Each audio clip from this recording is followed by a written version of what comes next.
Hey everyone, welcome back! Today we've got some major drama brewing in the celebrity world that you won't want to miss. Grab your popcorn because we're diving into the messy beef between Quavo and Chris Brown. It's juicy, it's wild, and it's all going down right here. So, let's spill the tea. So y'all, Quavo just doesn't know how to let go of old beef. This time, he's dragged up his long-standing feud with Chris Brown, clowning Chris for getting arrested and sued for his violent antics. These two have been beefing for years now, and it seems like every time we think it's died down, something happens to spark it all over again. This latest drama kicked off when Chris got arrested a few days ago, and Quavo couldn't resist taking some cheap shots. He mocked Chris not only for potentially heading to prison, but also for getting slapped with a $50 million lawsuit. Ouch. Now, we all know Chris Brown has a reputation for having a quick temper and a smart mouth, so it was only a matter of time before he clapped back. And clap back he did. Chris mocked Quavo for his flopping career, making it clear that this beef is far from over. These two men are sassy AF, and it looks like we're about to witness round 2 of their messy feud. But the real question is, are Chris Brown's anger issues finally going to land him in prison? Let's break it down. If there's one thing Chris Brown is known for, aside from his music, it's getting into fights. He's incredibly talented, no doubt about that, but he just can't seem to stay out of trouble.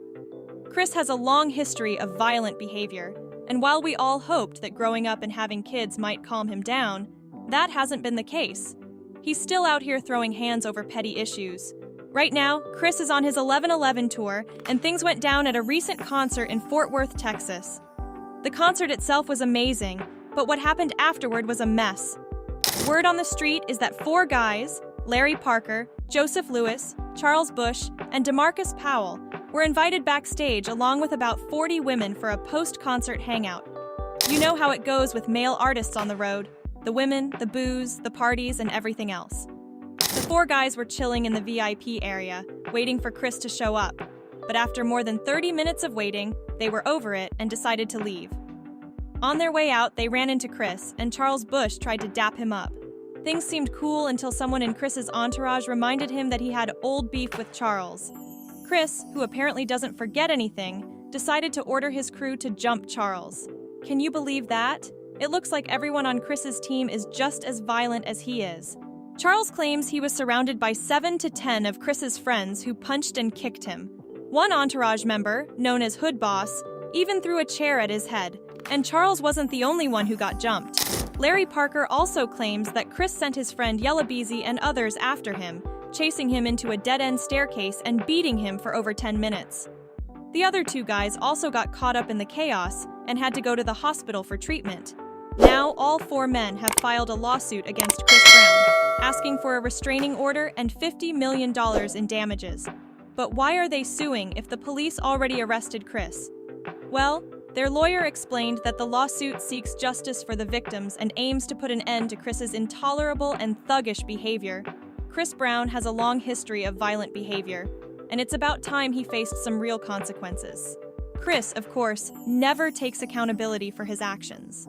Instead, he insists that people hate him for a mistake he made when he was just a kid. He's referring to the infamous incident with Rihanna back in 2009. Chris went on a rant last year, slamming fans for still holding that against him. He said, "If y'all still hate me for a mistake I made as a 17-year-old, please kiss my whole entire ass.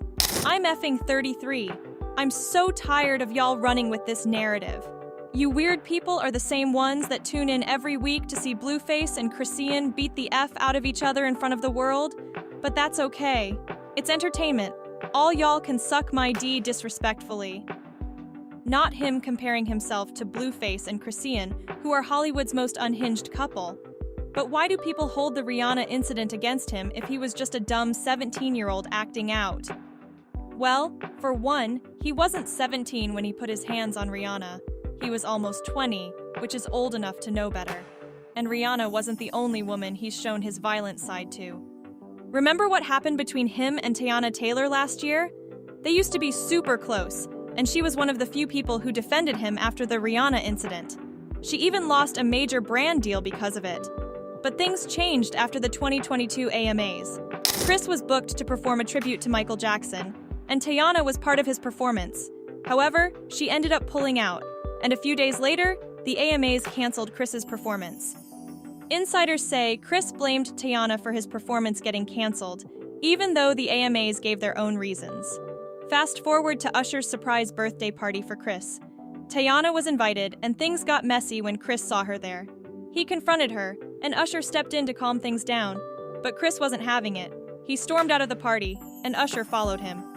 That's when Chris and his crew jumped Usher, leaving him with a broken nose.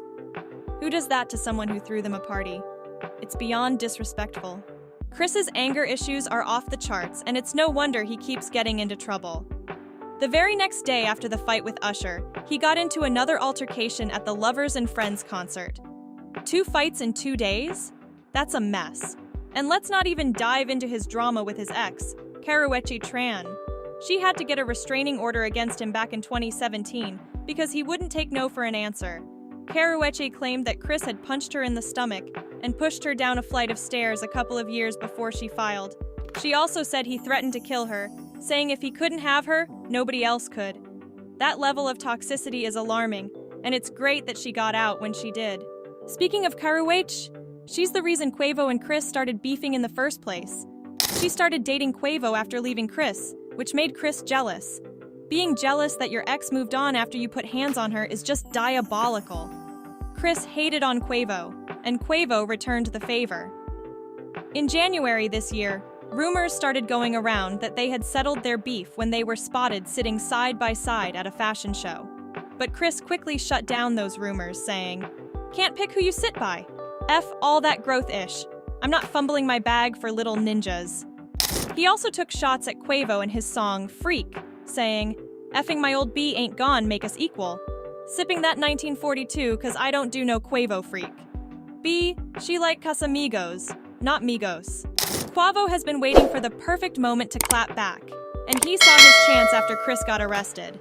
He allegedly mocked Chris for being a prison head, saying that Chris deserves prison time for his bad behavior.